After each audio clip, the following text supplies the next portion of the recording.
Union সমাজকর্মী সহ যুব উন্নয়ন অধিদপ্তর এবং জুডিশিয়াল সার্ভিস কমিশনে যারা পরীক্ষা দিবেন, আমি আপনাদেরকে আজকে একটি পূর্ণাঙ্গ সিলেবাস দেখাবো যে আসলে কোন কোন বিষয়ের কোন কোন অধ্যায়গুলো আপনারা পড়বেন, এবং এইগুলো যদি আপনারা নিজেই ঘরে বসে নিজেরাই বারবার প্র্যাকটিস করেন, এই সিলেবাস অনুযায়ী প্রস্তুতি নেন, তাহলে শতভাগ আপনারা পাশ করতে পারবেন।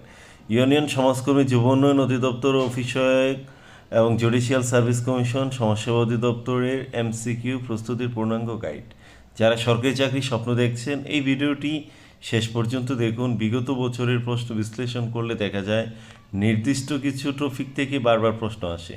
এই এলোমেলো পড়াশোনা না করে পরিকল্পিতভাবে যদি আপনারা প্রস্তুতি নিলে সফল হওয়ার সম্ভাবনা অনেকটা বেড়ে যাবে। তো বাংলা ব্যাকরণ থেকে যেই প্রশ্ন যেই অধ্যায় থেকে প্রশ্নগুলো তারা করেন বা বারবার বিভিন্ন পরীক্ষায় এসে থাকেন, সেগুলো আমি একটু আপনাদেরকে যদি দেখাই যে বাংলা ব্যাকরণের শক্তিশালী হতে নিচের টপিকগুলো ভালোভাবে শেষ করুন।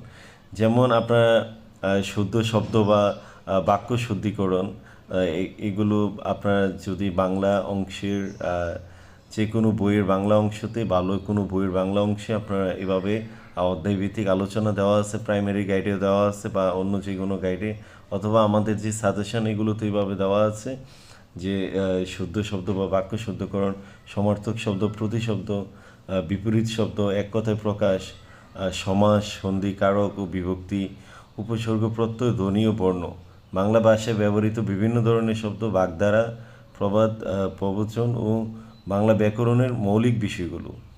তো এখন আমি যদি একটু এখানে বাংলা ব্যাকরণের কথাটা বলি, তো এখানে আপনারা শুধু প্র্যাকটিসের বিষয়, বেসিক থেকেই তারা চেষ্টা করে প্রত্যেকটা অধ্যায় থেকে একটা বা দুইটা প্রশ্ন করার। তো ওরা কিন্তু আপনার এরকম না একটা দুইটা অধ্যায় থেকে প্রশ্ন করে। যখন আপনাকে যদি প্রশ্ন করতে দেওয়া হয়, তাহলে আপনি কি করতেন? আপনিও চেষ্টা করতেন প্রত্যেকটা অধ্যায় থেকে একটা করে প্রশ্ন দিতে। তো এখন আমাকেও যদি প্রশ্ন করতে দিত, তাহলে আমি এটাই করতাম যে প্রত্যেকটা অধ্যায় থেকে একটা করে প্রশ্ন নিতাম। তাই আপনার চাকরির ভালো প্রস্তুতি নিতে হলে, পাশ করতে হলে, প্রত্যেকটা অধ্যায় আপনাকে ভালোভাবে পড়তে হবে। তো প্রস্তুতির কৌশল: প্রতিদিন অন্তত 30 থেকে 40টি এমসিকিউ সমাধান করুন, এবং যেগুলো ভুল হবে সেগুলো আলাদা খাতায় লিখে পুনরায় পড়ুন। আমি আবারও বলছি, প্রস্তুতির কৌশল হলো প্রতিদিন অন্তত 30 থেকে 40টি এমসিকিউ সমাধান করুন, এবং যেগুলো ভুল হবে সেগুলো আলাদা খাতায় লিখে পুনরায় পড়ুন। আপনাকে এর জন্য কোচিং সেন্টার দরকার নেই। আপনি নিজে যখন নিজের বস হতে পারবেন, তখনই আপনি পরীক্ষা পাশ করতে পারবেন। এবার আসি বাংলা সাহিত্য। তো বাংলা সাহিত্যের অংশটা সাধারণত যেসব বিষয় বেশি আসে আপনারা জানেন। তো এখানে বাংলা সাহিত্য থেকেও 3-4টা প্রশ্ন দেয়। রবীন্দ্রনাথ ঠাকুর, কাজী নজরুল ইসলাম, জসীমউদ্দিন, তারপর বঙ্কিমচন্দ্র চট্টোপাধ্যায়, মাইকেল মধুসূদন দত্ত। তো এখানে যেসব কবি সাহিত্যিকদের নাম দেখছেন, সেগুলো থেকে মূলত আপনারা 3 থেকে 4টি প্রশ্ন তারা করে। তো এক এক সময় রবীন্দ্রনাথ ঠাকুর তার জীবনী অথবা তার বিভিন্ন যেই কাব্যগ্রন্থ বা যা লিখছে, তার এগুলো থেকেই যে কোনো একটা প্রশ্ন দিতে পারে। কাজী নজরুল ইসলামকে নিয়ে একটি প্রশ্ন, তারপরে এখানে আরও অন্য অন্য যেই সাহিত্যিকদের নাম আপনারা দেখতে পাচ্ছেন, তো তাদের জীবনী নাম অথবা তাদের বিভিন্ন যেসব গল্প উপন্যাস তারা লিখছে, সেগুলো থেকেই কিন্তু 3 থেকে 4টি প্রশ্ন, অনেক সময় 2টি প্রশ্নও দেয়। তো বেশিরভাগই মূলত হলো আপনার বাংলা ব্যাকরণ থেকে প্রশ্ন করে। তো সাহিত্য অংশ থেকে 3 থেকে 4টি প্রশ্ন থাকে, অথবা 2টা থাকতে পারে, অথবা 1-2টি প্রশ্ন থাকতে পারে। তো কৌশল হলো প্রত্যেক লেখকের জন্ম, মৃত্যু, গুরুত্বপূর্ণ গ্রন্থ, উপাধি ও বিখ্যাত রচনাগুলো বারবার রিভিশন দিবেন।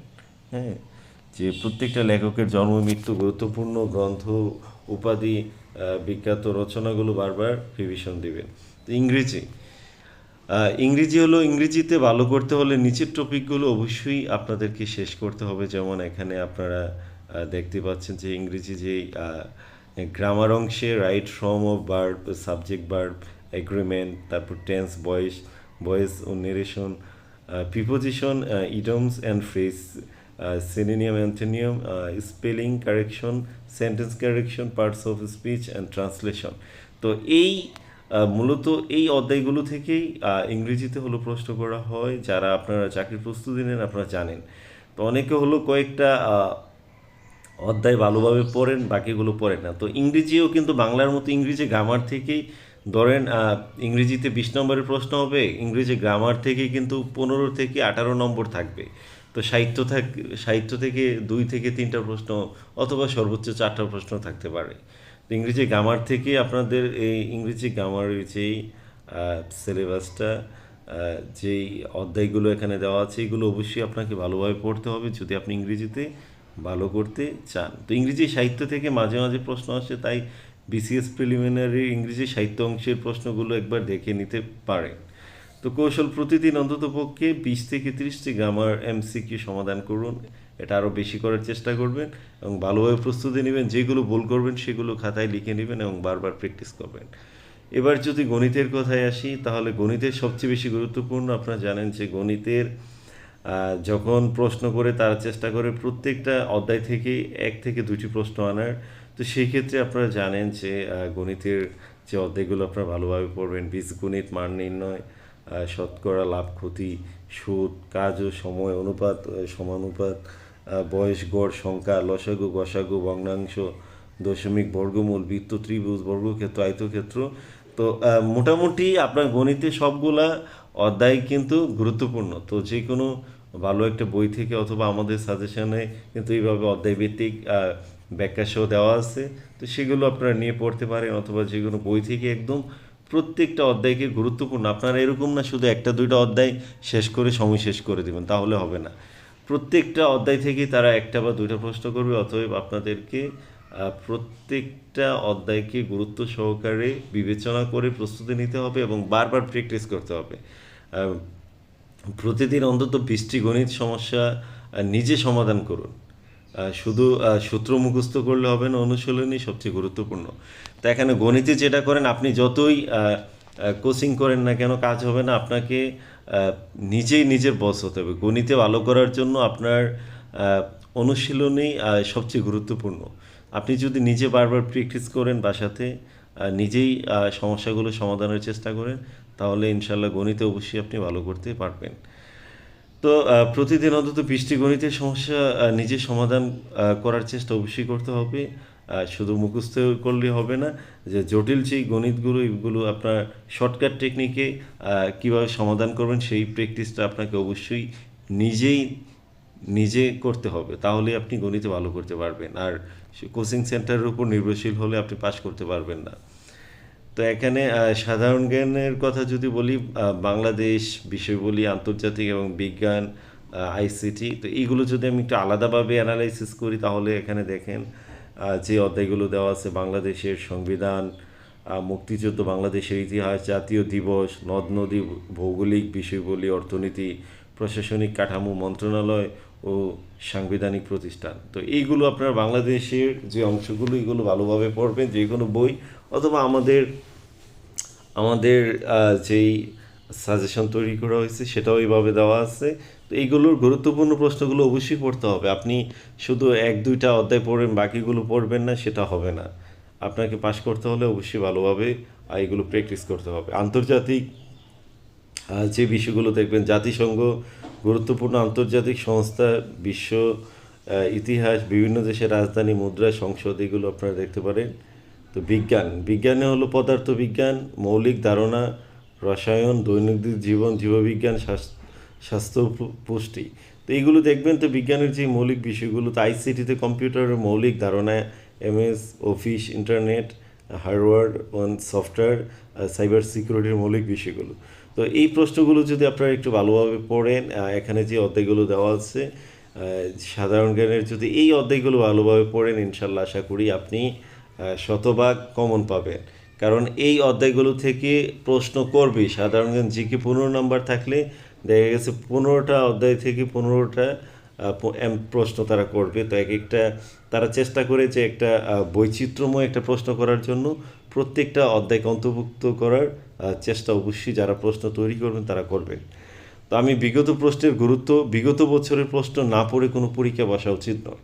যারা অবশ্যই পরীক্ষা দিবেন বিগত বছরের যেই যারা ইউনিয়ন সমাজকর্মী অথবা জুডিশিয়াল সার্ভিস কমিশন অথবা যুব উন্নয়ন অধিদপ্তরের পরীক্ষা দিবেন, বিগত সালের প্রশ্নগুলো আগে অ্যানালাইসিস করবেন, এগুলো পড়বেন। অন্তত 10 থেকে 15 বছরের প্রশ্ন সমাধান করুন, আগে বিগত বছরের প্রশ্নগুলো সমাধান করবেন। তারপর যেসব প্রশ্ন বারবার এসেছে সেগুলো আলাদা করে নোট করুন। ভুল প্রশ্নগুলো পুনরায় অনুশীলন করুন। ভুল প্রশ্ন যেগুলো ভুল হবে বারবার এগুলো প্র্যাকটিস করবেন।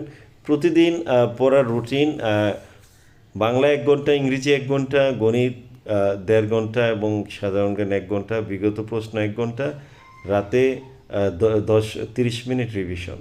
তো এগুলো খুবই গুরুত্বপূর্ণ। এগুলো আপনাকে যদি আপনি সত্যিকার অর্থে চাকরি পেতে চান আপনাকে এইভাবেই প্রস্তুতি নিতে হবে। প্রতিদিন পড়ার রুটিনটা আমি আবারও বলছি, বাংলা মিনিমাম 1 ঘন্টা দিবেন, ইংরেজিতে 1 ঘন্টা দিবেন, গণিতে 1.5 ঘন্টা দিবেন, সাধারণ জ্ঞানে 1 ঘন্টা দিবেন, বিগত প্রশ্ন 1 ঘন্টা, রাতে 30 মিনিট রিভিশন।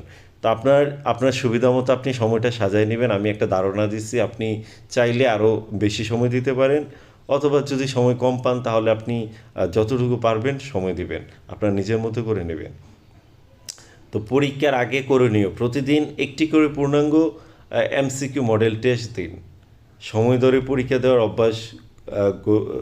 অভ্যাস গড়ে তুলুন, যাতে আপনি সময় ধরে নির্দিষ্ট সময়ের মধ্যে পরীক্ষাটা শেষ করতে পারেন। ভুলগুলো বিশ্লেষণ করুন। শেষ সপ্তাহে নতুন নতুন না পড়ে শুধু রিভিশন করুন। আপনার যখন পরীক্ষার আগের 1 সপ্তাহ যেগুলো আগে পড়ছেন এগুলোই বারবার রিভিশন করুন, আর যেগুলো ভুল হবে সেগুলো নিয়ে কাজ করার চেষ্টা করবেন। পরীক্ষার আগের রাতে পর্যাপ্ত ঘুমান। মনে রাখবেন, সরকারি চাকরির পরীক্ষায় সফলতার মূল চাবিকাঠি হলো নিয়মিত পড়াশোনা, বিগত প্রশ্ন বিশ্লেষণ, বারবার রিভিশন এবং নিয়মিত মডেল টেস্ট। ধারাবাহিক প্রস্তুতি নিলে আপনার সফল হওয়ার সম্ভাবনা বেড়ে যাবে। তো সবাইকে অনেক ধন্যবাদ সময় দেওয়ার জন্য। আমাদের পেজটি ফলো করে সাথেই থাকুন এবং সাজেশন পেতে আমাদেরকে হোয়াটসঅ্যাপে অথবা ইনবক্সে SMS করতে পারেন। ধন্যবাদ।